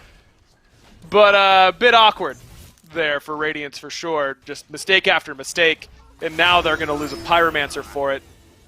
Little surprised that eUnited doesn't just go for Fire Giant. I agree. Maybe that would have been forcing it a little bit too much, but you know Big Man isn't up for a while. You know Sanctified Field is down. Scream was pretty low on mana, and you didn't have an ultimate in the bank, so I understand the hesitance. But that is a what-if moment for eUnited for sure. Sure, and somewhat equal on the actives coming out of that one as well. Snoopy having both of his certainly could make a difference if a fight were to break out here at some point in the next few minutes. Cyclone Spin has now expanded on that lead, though, out of the long lane. It was 2 levels a few moments ago, 1 to 2, depending on where the wave was crashing at the time. But with relatively the same amount of impact in these team fights, and I purely mean on a numbers level, 1, 1, and 3 versus 1, 2, and 4, GaiJay has a lot of ground to make up. Maybe Snoopy rotating over will help him in that regard. A Sanctified Field. Cyclone Spin instead wants to turn around the damage onto the Soul, and Snoopy left running. Look at the presence that a 3-level lead on Cyclone Spin will bring him. Yeah, it's a lot of damage, and he gets the beads out from GaiJay there as well. I do wonder if GaiJay could have probably just supernovaed his way out without having to use the ultimate, but beads for Sanctified Field is more even than most ultimates for beads because the cooldown on Sanctified Field is so long, and Olaruns usually don't build any CDR anyways. So not the end of the world on that trade, but for Cyclone to go basically even when he's the one getting ganked is it says a lot. Sure does. Cyclone Spin will be happy about it. Basically, 1 full completed item over GaiJay, and we'll have to see if... okay, so GaiJay does have the tier 2 ring at least. So not all that far behind, despite a 2-level lead out of that solo lane. And I think it's so good to bring up the Sanctified Field. You look at what GaiJay is going to be able to do, and it's just more damage on top of some of these team fights. But if Cyclone Spin is operating well with these Sanctified Fields and some of these jungle engagements, I think you can make an argument that that's just purely more impact on some of these team fights. Without a doubt. I mean, that Sanctified Field is just the most impactful team fight ultimate in the whole game. So it's not like it's taking away from Soul to say that she's not going to be able to match that, because of course she can't. But it is more AoE for eUnited and more teamfight presence than the Hachiman. I think that they've done a good job of changing their draft enough to where now I do think that they can end up being more impactful in these late game team fights. I don't think they're as far behind in that category as they were in game number 1. Now it's the level disparities that you're worried about. They're starting to shrink because you catch up in XP pretty quickly once you get into the higher levels, but it is a concern, I think, right now for eUnited that they're going to have a tough time in these team fights just based on itemization and levels. Variety was looking for poke, and instead he's maybe found death instead. World Weaver will connect, and it'll slow down Variety reaching the skies. The Anvil of Dawn. eUnited looking towards the Oni Fury here, but Cyclone Spin will say, thank you very much for leeching it for me. Now Radiance have pulled themselves a kill, a Fury, and now a little bit of a wider gold lead, 20 minutes, 30 seconds into this game.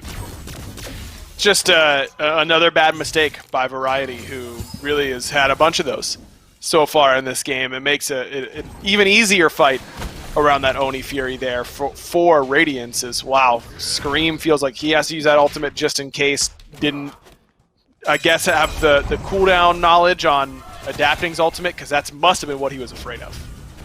Wow, and now it's Fire Giant started up. Sanctified Field over the FG.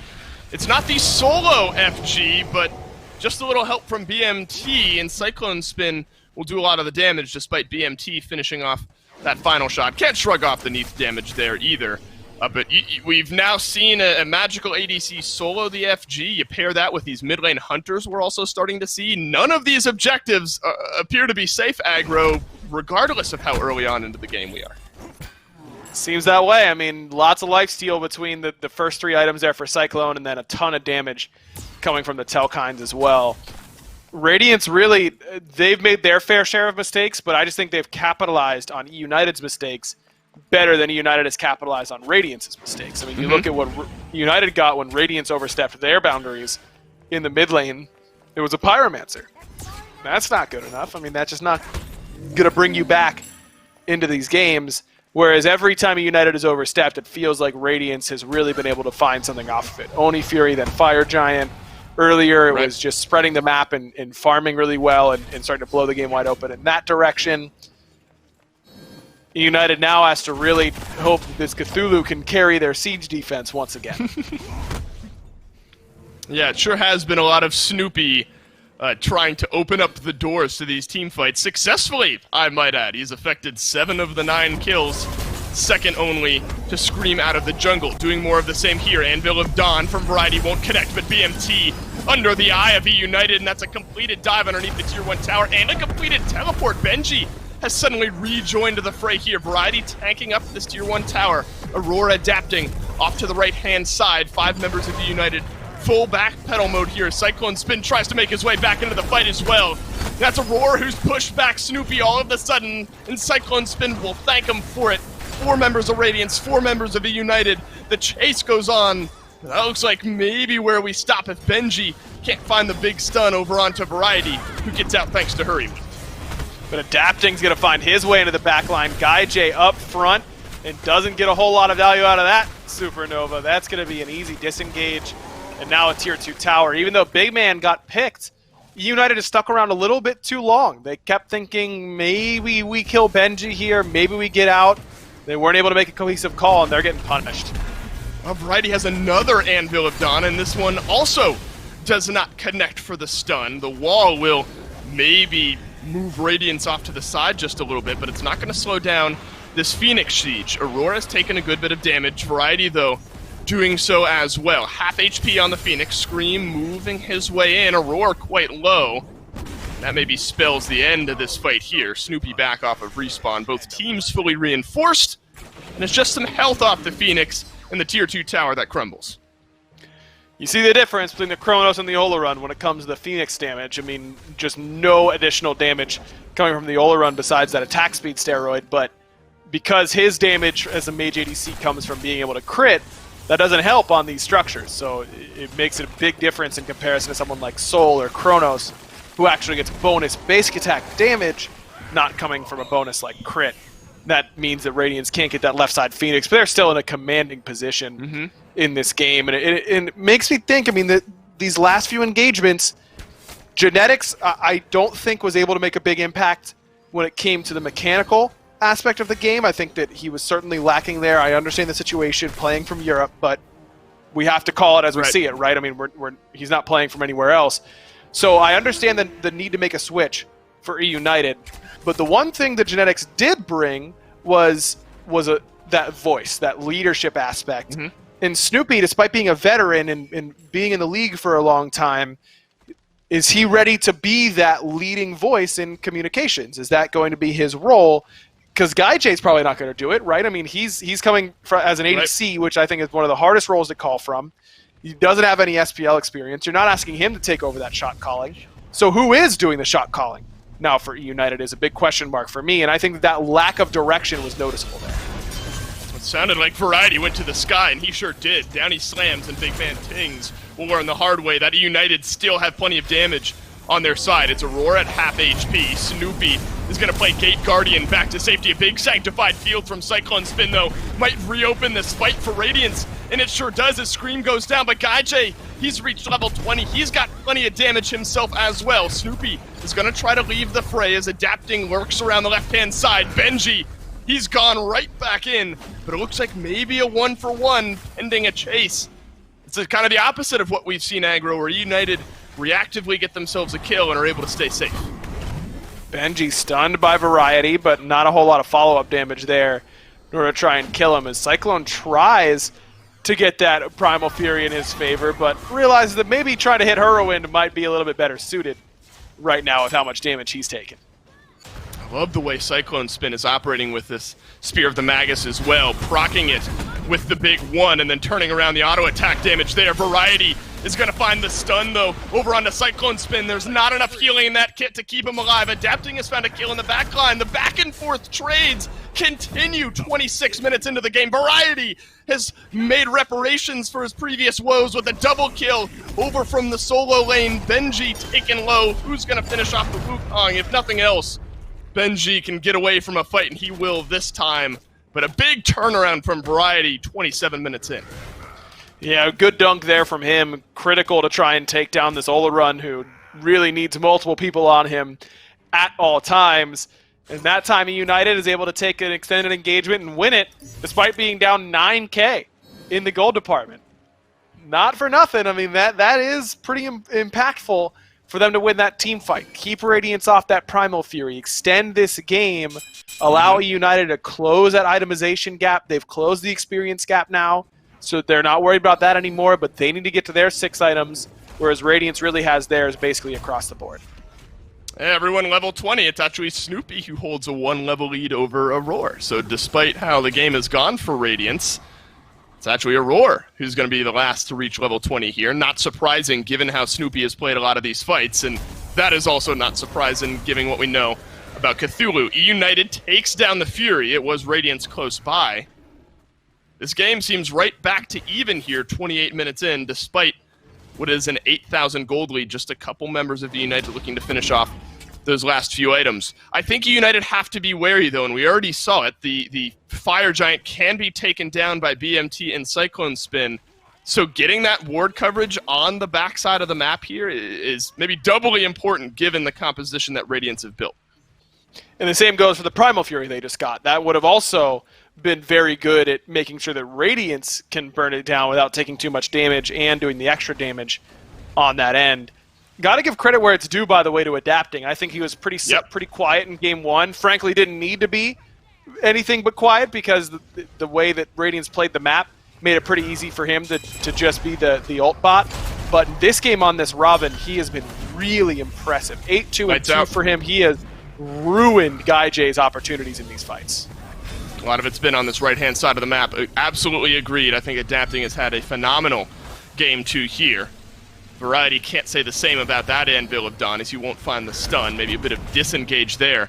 This is what Radiance might be looking to do, though. Just buy space for BMT and Adapting and Cyclone Spin to finish off the FG. In go eUnited. Radiance, though, are going to be the ones to take it down. Scream has found the backline, but Adapting, he's the one who ends up finding the kill. It's Snoopy down to half HP, and Variety will finish off Cyclone Spin finally. BMT has gotten one himself as well. A double kill for the mid lane Neat, and the Fire Giant to boot. A big play there for Radiance.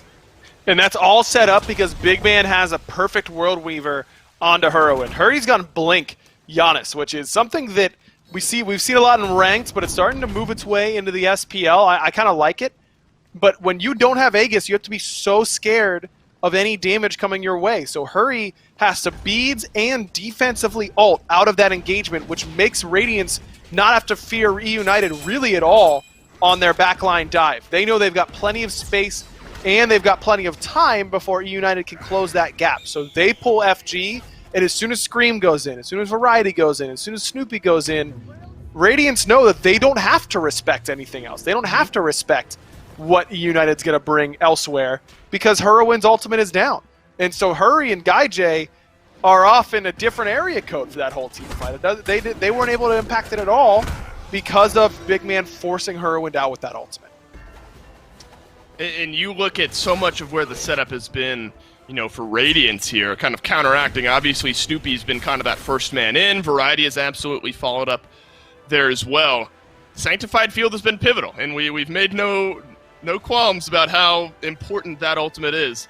I think BMT with these World Weavers, especially the way his build has gone, finishing things off with the Heartseeker here, kind of and then, you know, has some of those bows in the build as well, so still doing plenty of the auto attack damage and doing it frequently. But whoever gets hit with that World Weaver is melted down so heavily that they might not be able to participate in the fight, which is sort of the point you're making there, of course, about Hurrywin having to be extra careful in re-engaging here. So I think a lot of the setup has been not flawless, but well executed by Radiance. In the fights that eUnited has done well, they've done well by killing Big Man right off the bat before he ever uses that World Weaver aggressively. And they're probably going to look to do the same sort of thing here, try and catch somebody with that through space and time. Oh, it's Benji here who gets walled and portaled, and that'll drop him down to half HP. His right side fire minions that eUnited have to be worried about, but blocked off by at least one minion wave there. So have a moment to not have to worry about moving over to the short lane side of the map, though pings are ringing out. So if Radiance can kind of delay for a few moments, they'll give themselves a bit of an opening. It's Benji pulling the eye of 2 or 3 over from eUnited. Could be a good engage here, though, if eUnited are able to find, you know, maybe a sneaky way for Snoopy to get in there, though you do have to be worried about relics. Aegis coming back for Cyclone Spin, both on BMT. It's going to be difficult to find those priority targets. This does get a little bit easier, though, for eUnited, because they know that Hurrywin can't just get World Weavered off a ward.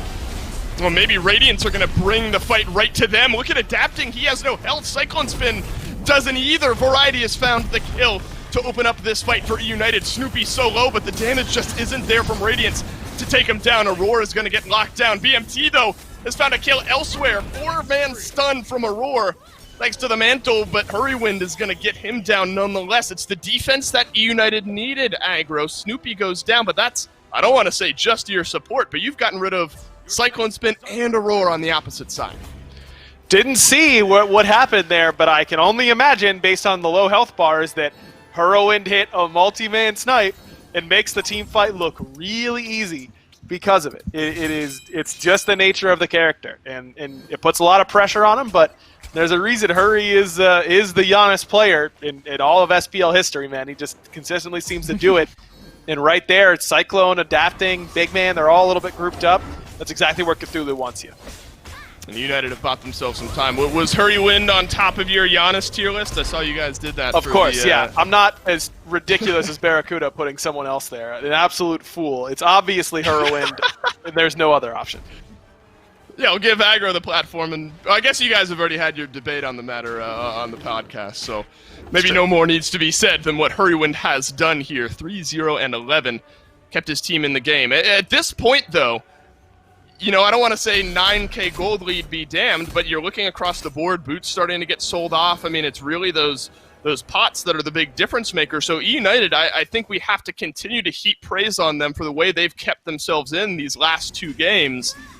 But you worry because this is starting to get into Radiance territory. These late 35 to 45-minute games is where Radiance seem to flourish.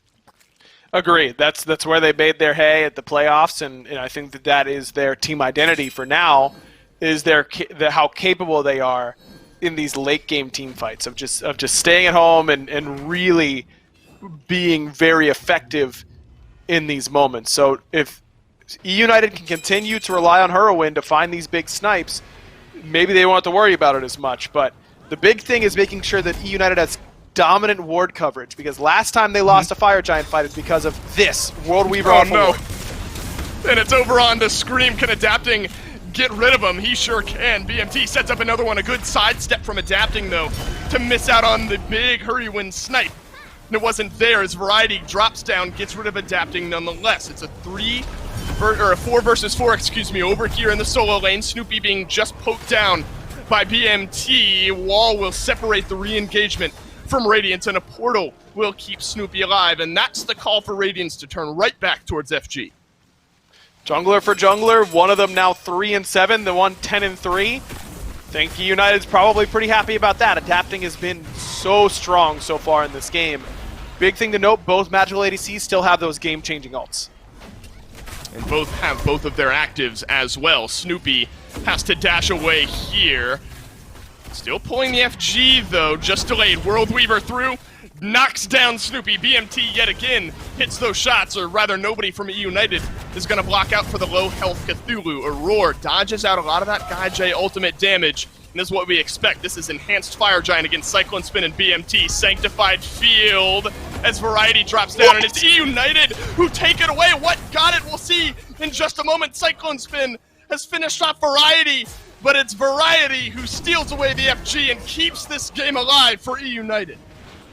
GuyJ in trouble. Benji finds him from the side with that great stun, but no ultimate for Benji means now he is caught between these two magical damage dealers. eUnited back in it, and you wonder sometimes, you know, Variety's dunking Wukong clones and hammering waves when there's two people in his jungle, and you go, what is this guy doing? Well, he makes plays like that to make you go, okay, I see you, Variety. You know, that's why you're still here and making plays all this time. Dunks in, gets the beads from Big Man, and then steals away the Fire Giant with the hammer. United better off for it, but now you've thrown away one of those buffs. Scream no longer able to make the Fire Giant impact or a game impact for the next minute. So adapting, the rest of Radiance not shying away, and suddenly GuyJ is not able to make it to the portal. Adapting has pulled back a couple of kills, and it's only Hurrywind aggro that still has that FG buff alive, not feeling dissuaded despite the FG being taken away.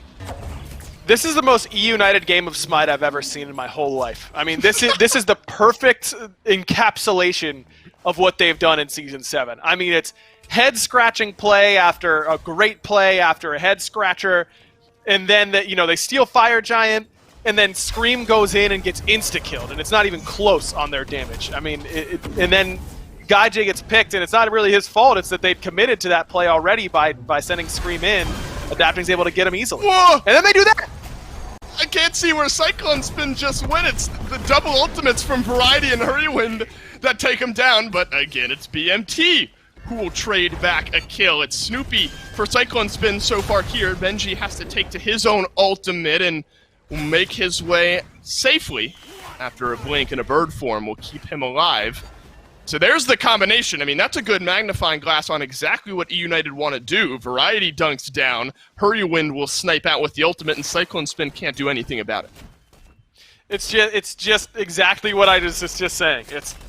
They make this weird play, and then they have perfect synergy in one-tap Cyclone through beads. I mean, Cyclone beads instantly, was quick on the relics, and that half a second where he's standing still off the stun, Hurrywind hits him anyways. I mean, that's exactly what I'm talking about with the inconsistency of this team, but it's just whichever one they roll multiple times in a row. You know, they're rolling ones or 20s. There's nothing in between.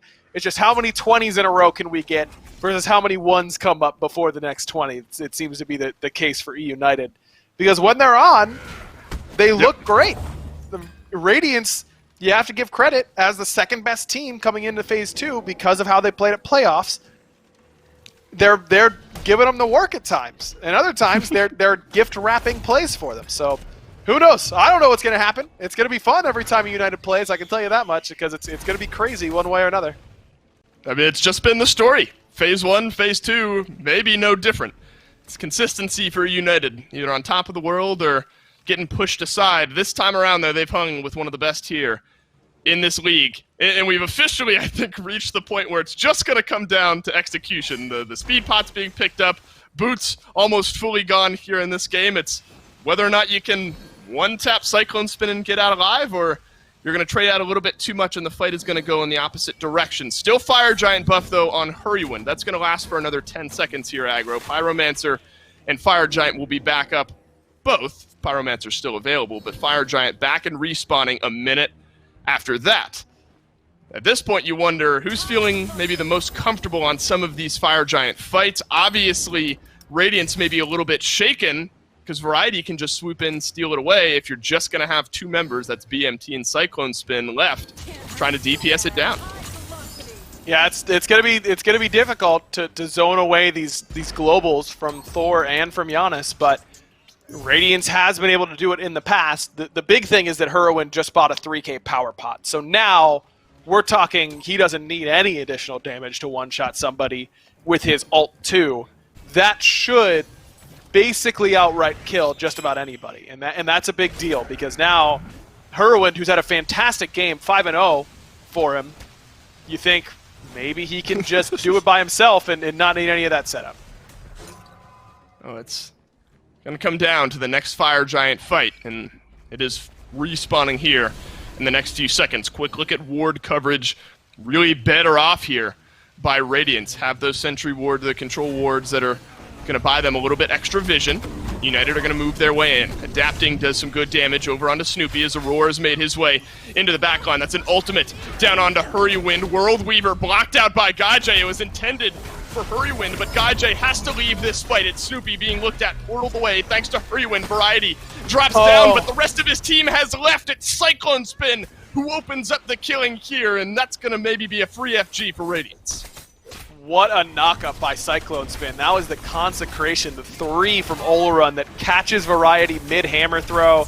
That's a thin margin for error against that wall. It's a pretty big wall. You have to get it right at the right time, and because Variety didn't pre-beads, found himself unable to teleport because of the great play from Cyclone. But again, it's if Big Man can find Hurrywind with that World Weaver, Hurrywind has to use that ultimate to get out instead of get in, and it changes the whole dynamic of the team fight for eUnited. Yeah, who can snipe better between BMT and Hurrywind, or who can block the snipe from eUnited?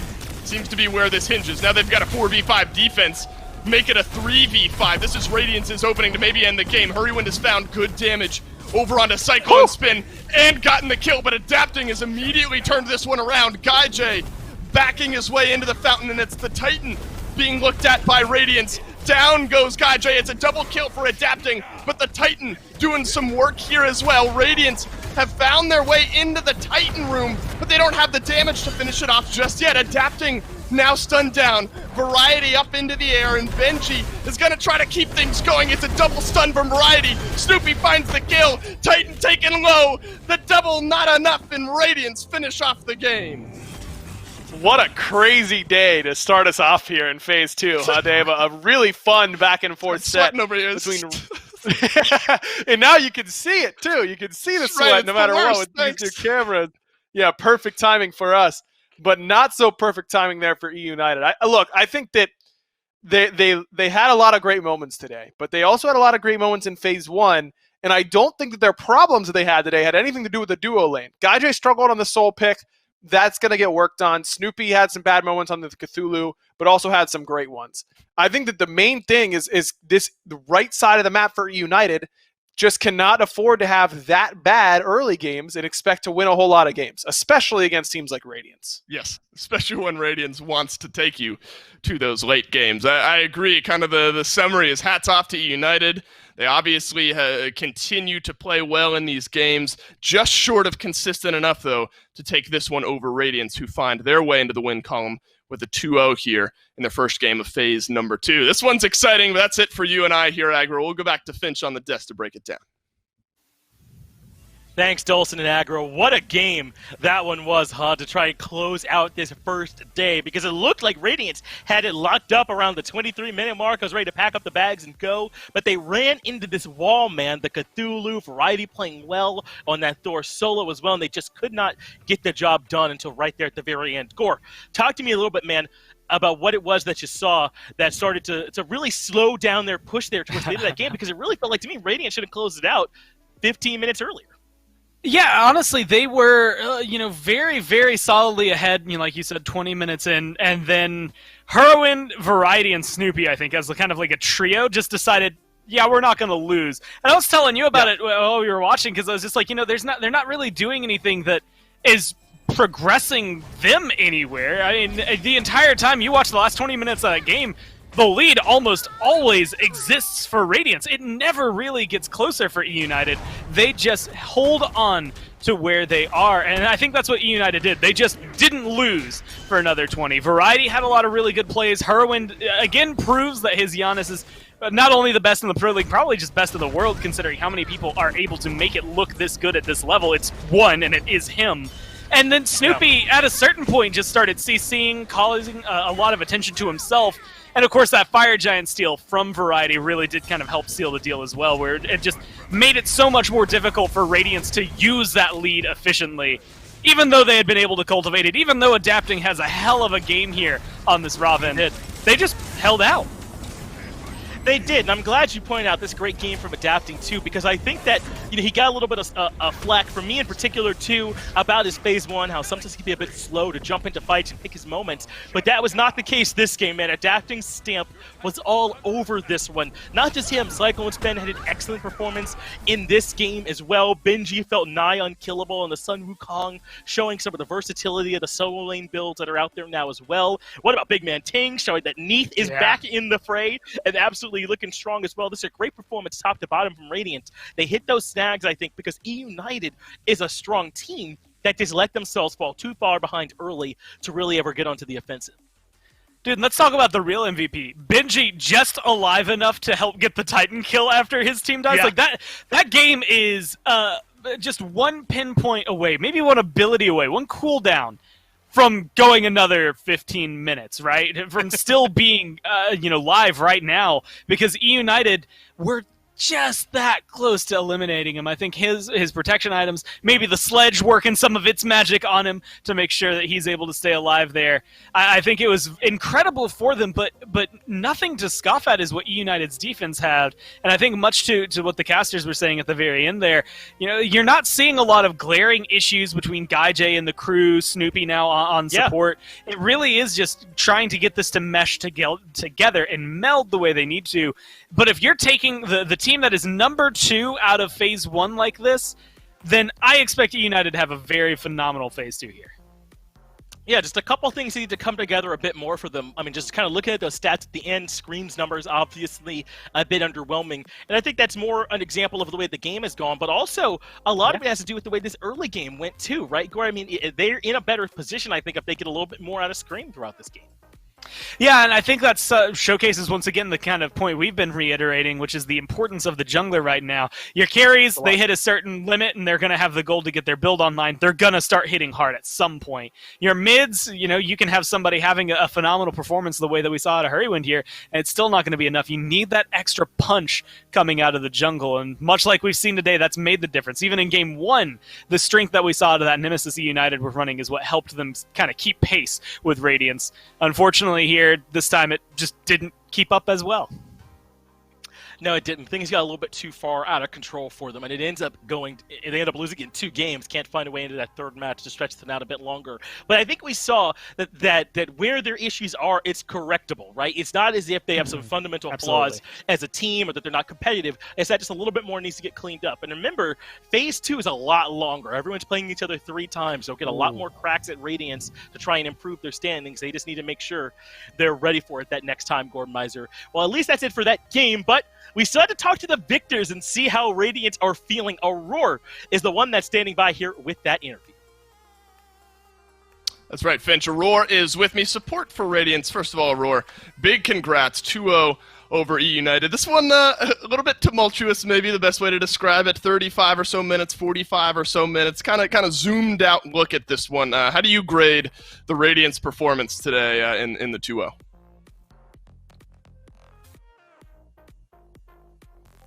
You might be muted over there, Aurora. I'm not sure if there's a mic on the bottom of your screen. Might be able to unmute it over on the side of the headset. Testing. Potentially. Hello. Yes, we got Is it. it good? We got you. All right, so sweet. how do you grade your performance today? I felt like we played pretty good. I feel like we could have made a lot of improvements in certain areas, but I mean, it's the first week of SPL. We got time to work on that stuff, and a win's a win, so we're happy with it. Absolutely. You guys start off strong, and the best way to start a 2-0 here on day number 1 of Phase 2. I want to get your thoughts on both roles there in the duo lane. First off, let's talk about magical ADCs. I think we have to. As a support, maybe, what are your kind of takes on where that meta stands? Do you imagine it's magical ADCs or bust coming out of the duo lane here over the next few weeks? I don't know, to be honest. There's a lot of gods being played right now, just across the scrims we've been playing in duo. We've seen magicals and we've seen some hunters, and I think there's a lot of room to pick a bunch of different gods right now, which is kind of cool. But who knows? Like, right? It's just the first week, so I have no idea. But there are some nerfs coming out to Hakate and the bonus balance, so we'll be playing on that next week. So scrimming on that, maybe we'll see less. Maybe we'll see more. Who knows? But yeah, I Right. mean, they seem good right now, and Hunters seem good too. So we'll just have to see what Right, why happens. not? The Hunter players are absolutely happy. Kind of final thoughts here, Aurora. You didn't get to play him today, but Cthulhu was double picked there by Snoopy. What are your thoughts on him as a support character? He seems like he could be really strong. I think a lot of people are still trying to learn how to play him, kind of like how Yamoja was when she first came out. So I think once people get maybe a better mastery of him or understand him more, maybe he'll be better. Maybe he'll become worse too, because I think a lot of people really don't know what he does. Even the Right. pro players kind of don't know everything about him yet because he's so new, and he just started being available in ranked and in scrims and stuff. So we'll just have to wait and see what happens. But I definitely think he could be good. Snoopy played it well, I feel like, and yeah, Yep. I don't know. Yeah, I mean, he does damage in a big circle and runs at you, and more will be revealed maybe over the next few weeks. Aurora, thank you very much for taking the time. Congrats to you, 2-0 over eUnited here in your first game of phase number 2. That's it for us on the interview, so we'll go back to Finch to wrap up the day. Thank you. One thing has been consistent from talking to these pros. There is still a lot to unpack with this mid-season update, so you got to stay tuned to the SPL and make sure you can see exactly how the pros are making sense of all of this. Again, congrats to Aurora and the Radiance boys for being able to find that first win. Gore, how are you feeling after our first day? Does everything kind of match up with your expectations here? I think we got to see Ghost beat Ghost Gaming again, which everybody's always excited for. Unfortunately, that means for Obey, it's a little bit of a rocky start. They hopefully aren't going to start off the same way they started off Phase 1. But I think we got to see a lot out of eUnited, even though that reads 2-0. They definitely had a lot more wins than that signifies in those individual games. Once we get the rest of these teams seen, throughout the rest of this week, and specifically, my eyes are kind of on Sanguine, the one that was keeping up with, honestly, even SSG. The top 4 teams were so close in Phase 1. I anticipated getting even closer throughout this. I'm excited to see what they have to bring tomorrow. Exactly right. We're going to be seeing the Knights, your defending world champions, playing tomorrow. Sanguine, who had the best overall record in Phase 1, playing tomorrow. Space Station, who are considered, I think, by a lot of people in their power rankings, the best team. I think there's a lot to be seen tomorrow, so make sure you check back in at the exact same time tomorrow at 3 p.m. Eastern to check out that next stream. But for all the other casters, for production, who had to work through a lot to make the show happen for us today, we appreciate all of you, and we appreciate you all for watching, so make sure you check back with us next time for some more SPL.